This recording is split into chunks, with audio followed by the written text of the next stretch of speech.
The Iraqi army exists no more.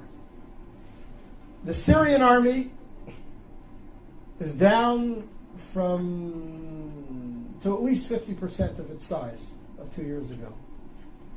The Egyptian army, all of its 14 divisions, maybe 7 are in any way active, not corroded, corrupt, falling apart.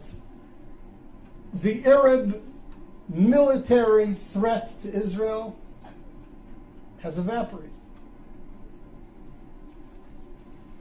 Arab societies, as you all know, from Libya and Tunisia through Egypt to Syria, and it'll yet, unfortunately, come to Jordan, are so convulsed with internal conflict that for the next 2 to 3 to 4 decades, they're going to be racked by such internal tensions and such internal economic disparities and needs that their ability to mount a coordinated offensive against Israel in the conventional military sense is simply gone.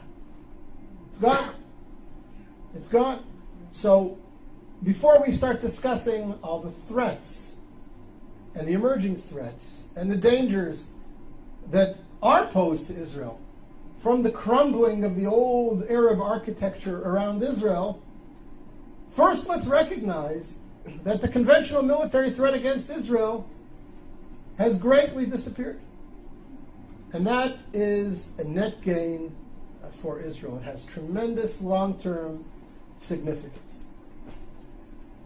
Now, we all know that there are new threats emerging. What was the authoritarian control over countries like Egypt, where the security services had penetrated every element in society. You couldn't burp, you couldn't breathe, you couldn't blow your nose without somebody in the security services knowing about it. That's all gone. Morsi doesn't have control over the streets of Cairo, never mind the sands of Sinai, and whoever emerges as the leader or one of the leaders in Syria towards the future will never have the same authoritarian control over the country that Assad's mukhabarat, his security services, had.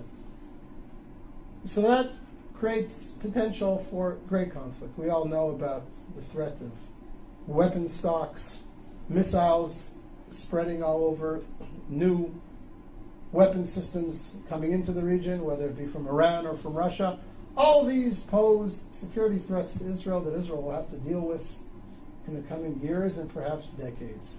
But the conventional military threat, the Israelis fear that the combined armies of Egypt, Iraq, Syria are going to mount a coordinated offensive like they did in the Yom Kippur War against Israel. That's gone.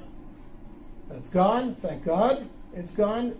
And therefore I say to you, again, Israel is winning.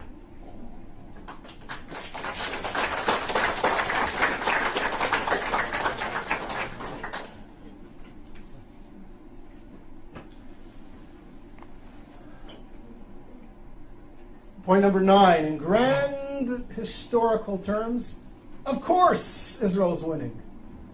Look at the society that's been created in Israel. Look at the creativity of the Israeli community. Look at the vibrancy of life in Israel. I look at my kids. I have a son-in-law who's a software engineer in Israeli military intelligence. I have a daughter doing her PhD in genetics at the Hebrew University. I have a daughter studying architecture at Ariel University in Samaria. I have a son completing his bachelor's degree in computer science in high school, and he will graduate high school with his degree in computer sciences, and he has studied intensively 17 tractates of the Talmud, and he knows his Bible inside out and backwards. And I have 2 younger kids who are in younger grades, and I look at them and I see their contributions and their future contributions to Israeli society, and I look at their friends who are all doing similar exciting things, And one of my daughters is a little bit of an artist as well. And you look at this and you say, what a wonderful youth we have. What a powerful country we have.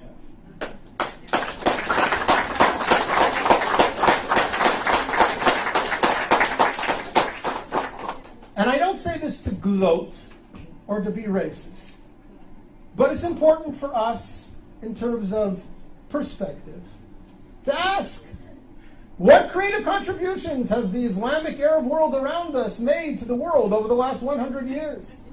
What technologies have been bought by Facebook, Yahoo, Microsoft, and Intel from Saudi Arabia? What's the gross national product of all 40 Arab countries around us put together, leaving oil aside? And again, not because I mean to be denigrating or dismissive of the Arab world, and not because I want to gloat, but because I want to reinforce in our own minds how powerful we are, how vibrant a society, how creative a society Israel has become, how proud we ought to be, how right we are to be able to continue to claim that Israel is an honorable member of the world community and making contributions to that world. It's important for us to remember that we are winning. We have a wonderful country, and it will yet do great things for the Middle East and for the world.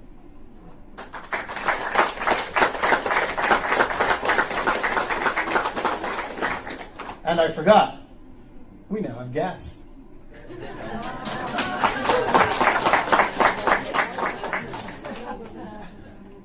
Milk and honey, we're still looking for the honey.